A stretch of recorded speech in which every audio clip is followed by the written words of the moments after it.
Voilà, alors je continue. Je m'attaque maintenant au deuxième volet que j'avais annoncé.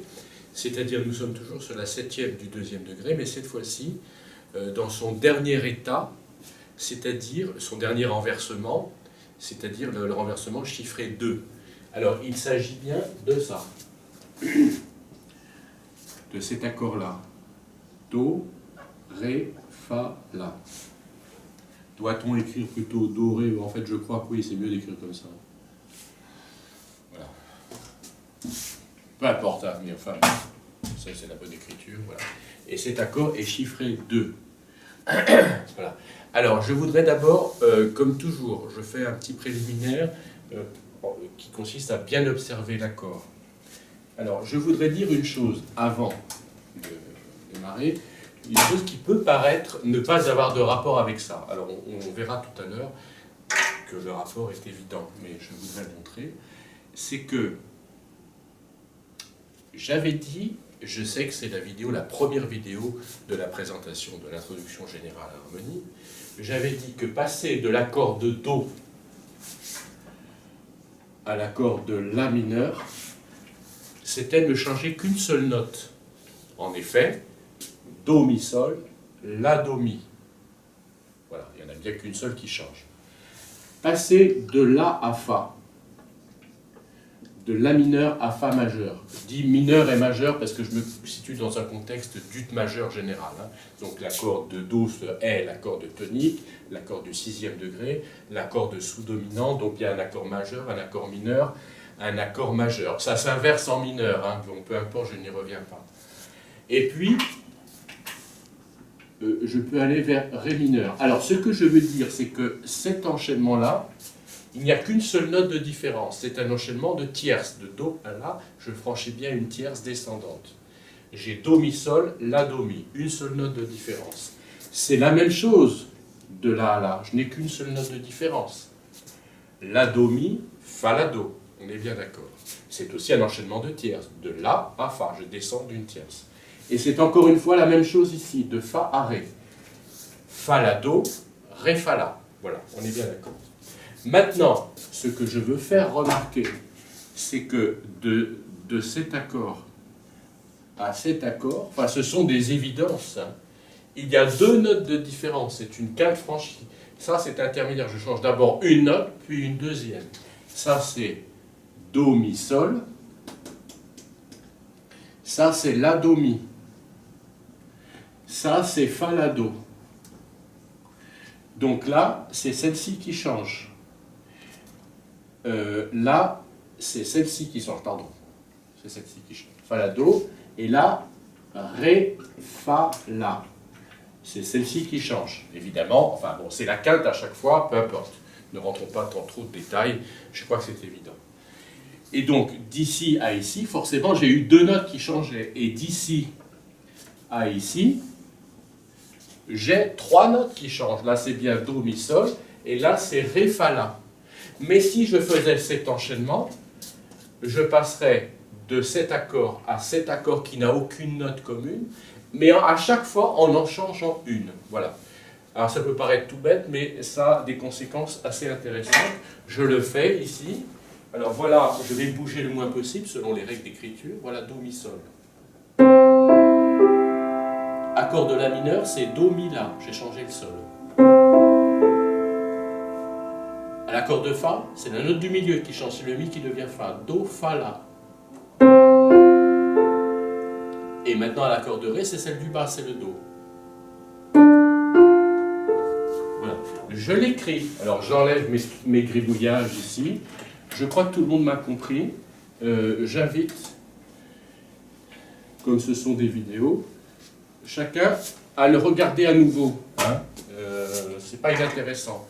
Voilà l'accord de Do, allez, écrivons-le ici, dans sa forme la plus simple à plus ramasser. Voilà l'accord de La mineur. Je ne change ni le Do ni le Mi, mais c'est le Sol qui devient là. Maintenant, voilà l'accord de Fa majeur. Cette fois-ci, c'est le Mi qui change. Ça reste. Et voilà maintenant l'accord de Ré mineur. C'est le bas qui bouge. Ça reste. Voilà. C'est assez intéressant. Et je pourrais, enfin intéressant, je ne sais pas si c'est très intéressant, ce sont des petites choses mécaniques qu'il faut savoir dans l'écriture. Maintenant, si j'écrivais ici des basses, je pourrais avoir Do, je mets un unisson, peu importe, Do, La, Fa, Ré. Donc ce sont tous du coup des états fondamentaux. S'il n'y avait pas les basses, ce serait un accord à l'état fondamental, un premier renversement, une sixte, un deuxième renversement, une quarte et sixte, et de nouveau un état fondamental. Mais comme je mets les basses fondamentales, ce sont tous des états fondamentaux, à chaque fois dans des positions différentes. Ici, fondamental, fondamental, tierce, quinte, fondamental, tierce, quinte, fondamental, etc. Fondamental, quinte, fondamental, tierce. Peu importe, ne détaillons pas trop. J'écoute, je fais entendre ça. Voilà, je rejoue une fois sans les basses fondamentales. Do, mi, sol. Do, mi, la. Do, fa, la. Ré, fa, la. Avec les basses, j'ai La mineur, Fa majeur, Ré mineur. On refait entendre Do majeur, La mineur, Fa majeur, Ré mineur. Je vais m'amuser, amusons-nous un peu, à mettre ici des notes de passage. Ça constitue déjà un petit élément musical qui n'est pas inintéressant.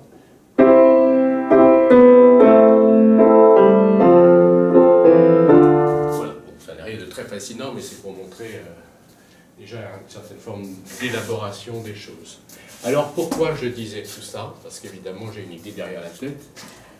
C'est que je vais trouver, alors je vais me référer une fois de plus. Je commence par cette parenthèse en citant une œuvre et je reviens à mon propos immédiatement après.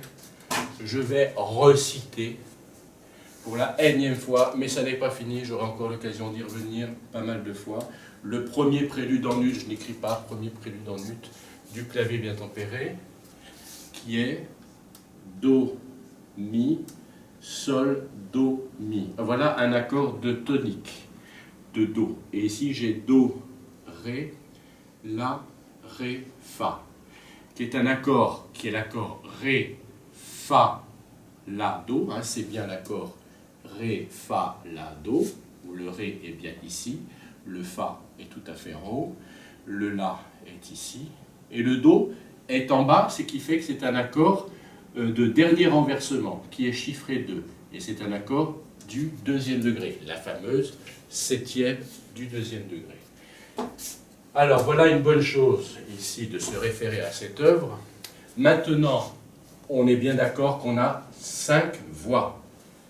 1, 2, 3, 4, 5. Je vais en enlever une. Je vais garder la basse, Do, et encore Do. Ça me suffit. Il avait écrit le Mi et le Ré. Le Mi est déjà là, le Ré est déjà là. Ce sont des notes qui ne m'apprennent rien. Évidemment, son écriture avec 5 voix est magnifique. Hein, je ne suis pas en train de la remettre en cause, pas du tout. Mais du point de vue de l'écriture, de l'analyse, il y a une voix qui me gêne un peu, qui n'apporte rien. J'ai bien donc, et donc je reviens à mon propos précédent, j'ai bien donc ici complètement l'accord de Do majeur, Do mi sol, sous la forme Sol Do mi, et j'ai bien complètement l'accord de Ré mineur, Ré fa la, sous la forme La Ré fa. Donc je suis bien passé d'un accord de Do à un accord de Ré, c'est-à-dire un déplacement conjoint, c'est-à-dire à aucune note commune. Les 3 notes sont différentes. C'est bien ce que j'ai fait tout à l'heure, et ce que je voulais montrer, c'est que on peut le concevoir en différentes étapes. Qui serait? Alors maintenant, je le découpe en tranches. Évidemment, il est hors de question d'imaginer l'œuvre de Bach modifiée. Ce n'est pas du tout ce que je veux dire. Mais moi, pour ma compréhension, pour bien comprendre ce qui se passe ici, c'est ça. Do, Sol, Do, Mi. C'est un accord de Do. Je pourrais le transformer en accord de La mineur avec un Do immobile. Il suffirait de changer une seule note, c'est le Sol qui va sur le La. Cet accord serait, enfin, est un accord de sixte. C'est un accord de La mineur, mais qui n'est pas sur sa fondamentale. Troisièmement, un accord de Fa majeur. Alors à ce moment-là, c'est La, Do, Fa. Cette fois-ci, c'est le Mi qui va sur le Fa. comme je l'avais fait précédemment. Et puis, dernière étape, un accord de Ré, mais un accord de septième cette fois-ci, qui est la Ré Fa. Donc maintenant, si j'enlève ce Do qui se répète en bas, je vois bien ici la progression Do majeur, La mineur, Fa majeur, Ré mineur. Je suis parti de ça et je suis arrivé à ça, où tous les sons sont différents, mais je l'ai fait progressivement. Alors j'ai autre chose à dire concernant ça, mais on le voit bien ici. Voilà. C'est le principe même de cet enchaînement. C'est que sur une note de basse identique qui est la tonique, j'ai l'accord de tonique qui se déplace complètement sur l'accord du deuxième degré. Alors je vais le jouer quand même. Je vais jouer, on m'excusera, je joue dans le médium parce que bon, c'est des questions d'oreille, peu importe. Je joue dans le médium Sol, Do, Mi. La, Do, Mi. Je le joue arpégé pour qu'on entende chaque son. La, Do, Fa. La, Ré, Fa. Le tout avec la basse. Do, Do, La, Do, La, Do, Fa.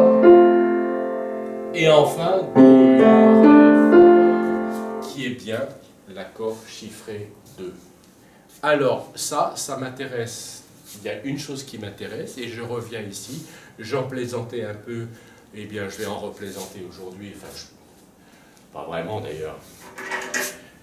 Mais je disais lors d'une vidéo des rappels théoriques, je disais que c'était un peu ma marotte. Ce n'est pas tout à fait faux. C'est-à-dire de constater que le chiffrage complet de l'accord à l'état fondamental est 3-5. Le chiffrage complet de l'accord de 6 est 3-6. Le chiffrage complet de l'accord de quarte et sixte, il est déjà complet dans son énonciation, c'est bien la quarte et la sixte.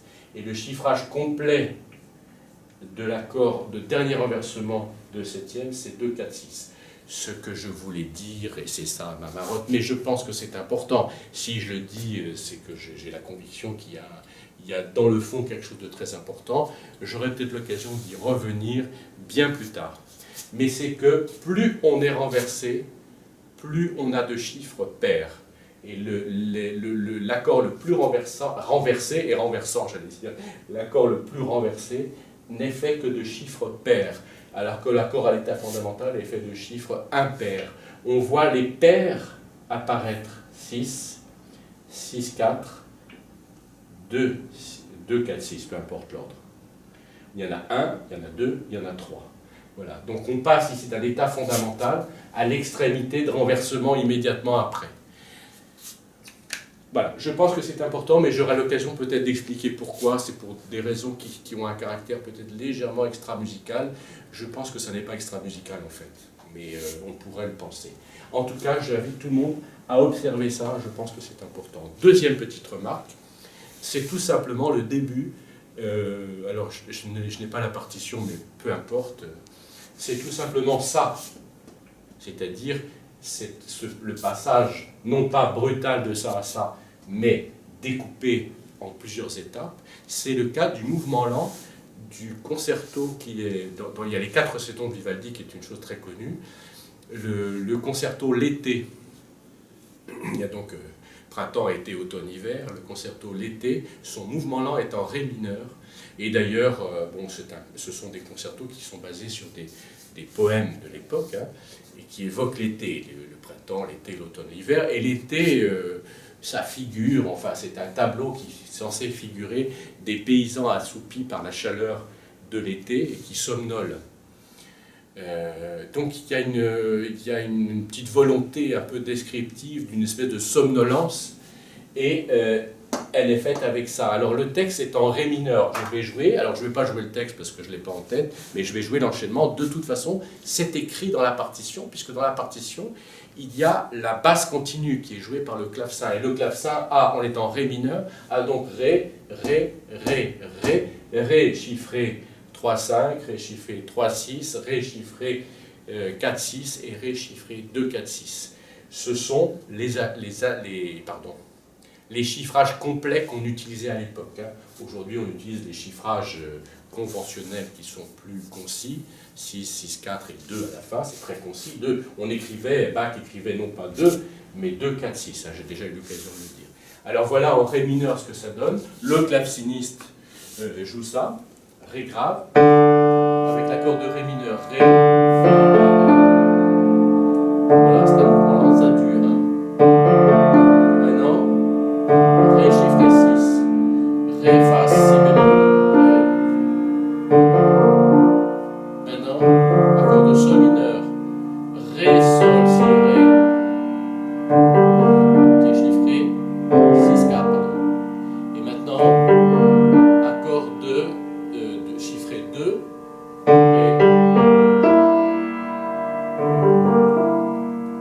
Voilà, et à partir de là, la musique continue évidemment. Mais cette ouverture est très belle, enfin ouverture, ça ne s'agit pas d'une ouverture au sens ouverture qu'on emploie dans la musique, enfin ce début, cet incipit, devrait-on dire, ce tout début d'œuvre, évoque cette espèce d'assoupissement des paysans, de somnolence sous le soleil de l'été, par cette espèce d'immobilité musicale. Voilà, parenthèse close, mais j'y tenais particulièrement.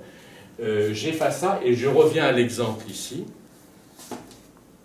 pour en parler de manière un peu technique sur le plan de l'écriture, pour dire que, donc, on l'aura bien compris après tout ce que je viens de dire, que sur un Do,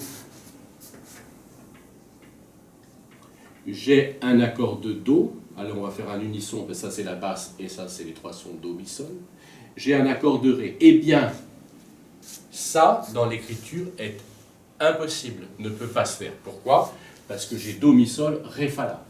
Je ne fais pas de quinte consécutive, et ça, on est bien d'accord. On aurait Do, Sol, Ré, La. Donc ça est absolument impossible. Donc je l'enlève. Alors, qu'est-ce qui est fait dans l'écriture? Qu'est-ce qu'on trouve dans l'écriture? On trouve Do et encore Do, et Mi, Sol, Do. Alors voilà l'accord de Do complet, Mi, Sol, Do. Et Fa, La, Ré. Alors ça, oui, ça se trouve beaucoup.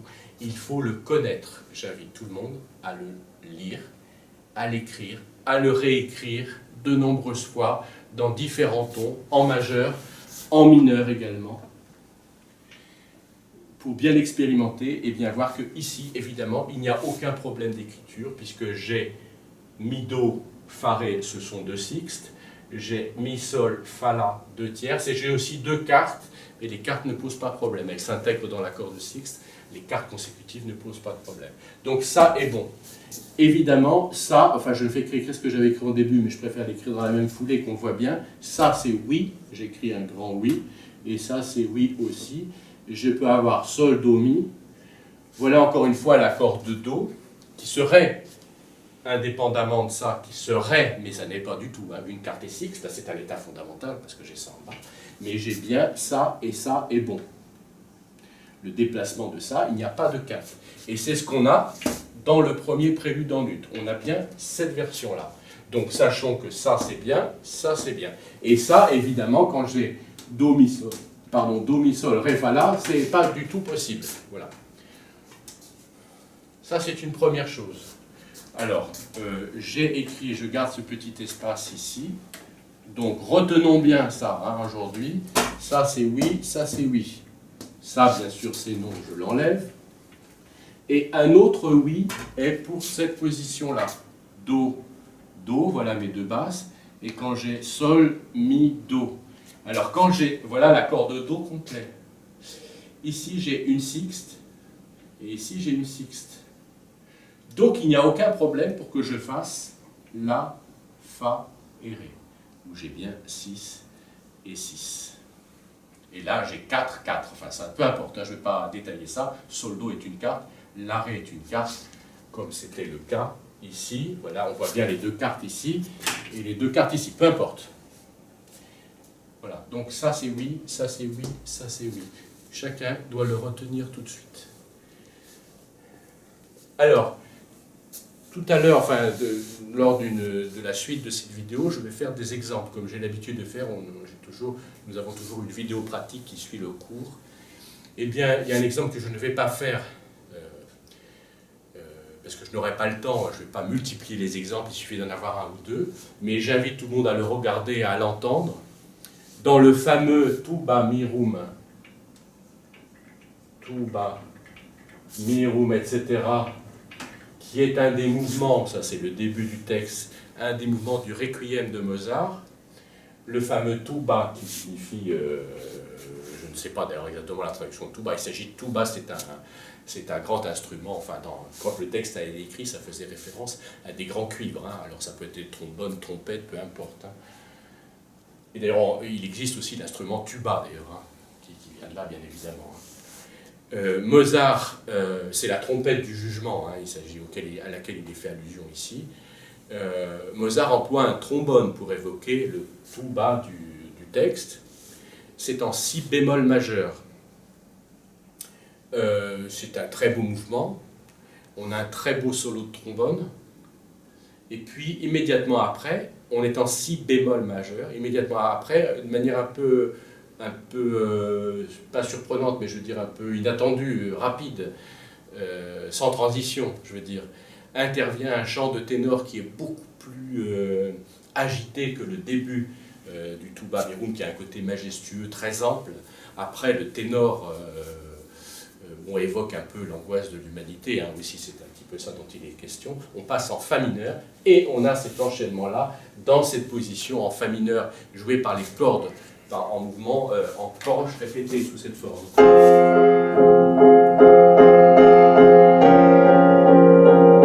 a ça. Voilà. Donc, il faut le repérer. Voilà un exemple, j'invite tout le monde à le mettre, je le mettrai de toute façon dans les exemples concernant cet accord, dans le fameux répertoire d'exemples que je proposerai bientôt sur le site. Mais que chacun d'ores et déjà fasse, ceux qui sont très intéressés par l'écriture et qui ont envie de vraiment progresser dans leur maîtrise, que chacun fasse son répertoire d'exemples, aille voir les exemples, les réécrive, les mémorise, soit capable de les transposer un peu. N'exagérons pas dans les transpositions, ça deviendrait fastidieux. Mais enfin, vois un peu comment c'est fait. Donc la deuxième partie du Tuba Mirum qui se trouve dans la deuxième page de la partition de l'orchestre, on a cet enchaînement. Et bien voilà, je pense que ça sera tout à ce que j'avais à dire concernant... C'est-à-dire ce que je vais dire, il y a beaucoup de choses à dire, beaucoup de choses bien sûr, comme toujours, beaucoup d'autres choses à dire, mais les autres choses à dire, ce sont des exemples. Hein. Je n'ai pas d'éléments nouveaux à apporter. Ce que je voudrais dire quand même, s'il y a quelque chose qui m'intéresse, c'est que ça rejoint un propos que j'ai de manière générale dans mon propos, hein, dans l'ensemble de mon propos.